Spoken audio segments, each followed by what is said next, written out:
नमस्कार. व्यासपीठावर सन्माननीय अतिथी, आदरणीय गुरुजन आणि माझे तरुण मित्रांनो, आज मी इथे कोणत्याही पुस्तकी गप्पा मारायला उभा राहिलेलो नाही. आज मी तुमच्याशी संवाद साधायला आलोय एक अशा गोष्टीबद्दल जी तुमच्या आणि माझ्या आपल्या सर्वांच्या आत लपलेली आहे. ती म्हणजे लढण्याची ताकद. आपण अनेकदा देवाला, नशिबाला किंवा परिस्थितीला दोष देतो.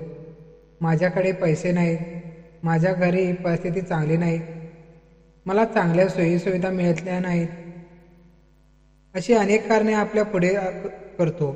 पण मित्रांनो, इतिहास साक्षी आहे. इतिहास घडवणारे माणसं कधी सोन्याचा चमचा घेऊन जन्माला आलेली नाहीत. ती संघर्षाच्या भट्टीतून चावून सुलाखूत निघालेली आहेत. परिस्थितीला दोष देणे थांबवा. जर परिस्थिती वाईट असेल तर ती बदलण्याची जबाबदारी तुमची आहे. विचार करा, जर छत्रपती शिवाजी महाराजांनी विचार केला असता की माझ्याकडे सैन्य कमी आहेत, माझ्याकडे किल्ले नाहीत, शत्रू खूप मोठा आहे, तर आज स्वराज्य निर्माण झाले असते का? जर डॉक्टर बाबासाहेब आंबेडकरांनी परिस्थितीपुढे हार मानली असती तर आज आपल्याला हे संविधान मिळाले असते का? त्याने परिस्थिती बदलणे कारण त्यांच्याकडे जिद्द होती.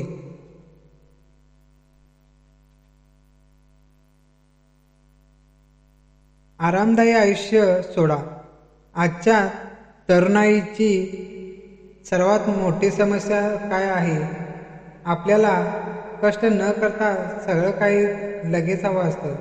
पण लक्षात ठेवा, गरुडासारखं उंच भरारी करायचे असेल तर जमिनीवरील सुखाचा मोह सोडावा लागेल. जोपर्यंत तुम्ही स्वतःच्या कष्टाला उन्हात जाळत नाही तोपर्यंत तुमच्या कर्तृत्वाची चमक जगाला दिसत नाही. लोकांचे टोपणे मारणे तर खुश व्हा. जेव्हा तुम्ही काहीतरी करायचा प्रयत्न करता तेव्हा लोक तुमच्यावर हसतील, तुम्हाला टोमणे मारतील, तुझ्याने जे होणार नाही असे म्हणतील. पण लोकांच्या या बोलण्याचे उत्तर तोंडाला देऊ नका, तुमच्या कर्तृत्वाने द्या. ज्या दिवशी तुम्ही यशस्वी व्हाल त्या दिवशी तुमच्याकडे हसायचे तेच हात तुमच्यासाठी टाळ्या वाजवत असतील. रोज स्वतःची स्पर्धा करा. तुमची स्पर्धा दुसऱ्या कोणाशी नाही, तुमची स्पर्धा कालच्या स्वतःशी आहे.